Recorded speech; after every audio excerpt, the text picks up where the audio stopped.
Welcome back, everyone. We're going to be solving LeetCode 485, maximum consecutive ones. So we are given a binary array of nums, and we want to return the maximum number of consecutive ones in this array.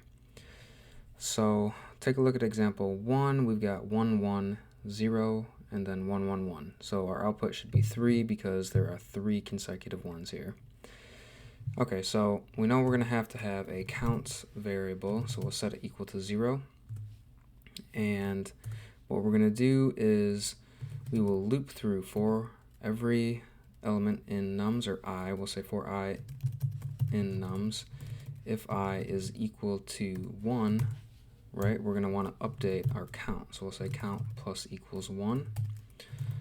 Otherwise, we will just reset count to be 0. Now,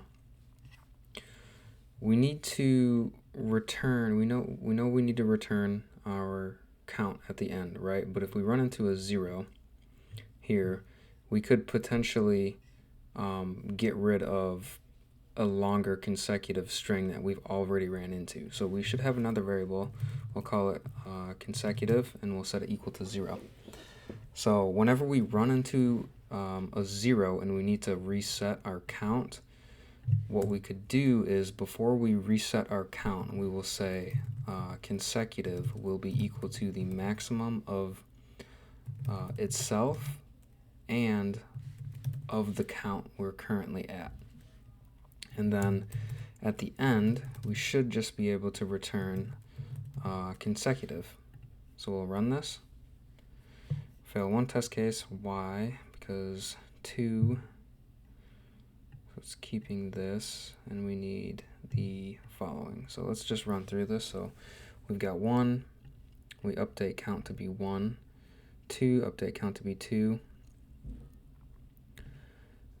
Then consecutive, right, we run into a 0. So consecutive will now be equal to either 0 or 2. We set it equal to 2 in this case. And then we reset count. And then we just go back through. So count should be 3 at the end. Okay, so we're running into a problem where we hit the end of the array and we're not updating our consecutive count. So we could just fix that by saying return the maximum of consecutive or count, and then we'll run this. It does pass both test cases, and we pass the submission. So what is the time and space complexity for this problem?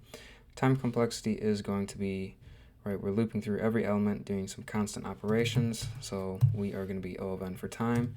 Space complexity, we're not working with any new data structures, so we will be of constant space.